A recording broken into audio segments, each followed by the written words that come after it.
Sebuah rekaman memperlihatkan detik-detik serangan gabungan drone dan granat pasukan Rusia yang digambarkan mampu melumpuhkan personel serta peralatan militer Ukraina.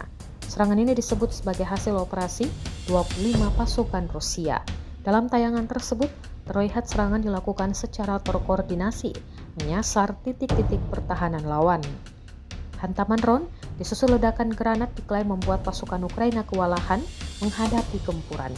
Rekaman peristiwa itu diunggah di Telegram Selasa 9 September 2025 dan langsung mendapat sorotan dari publik.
Download Tribun X sekarang, menghadirkan lokal menjadi Indonesia.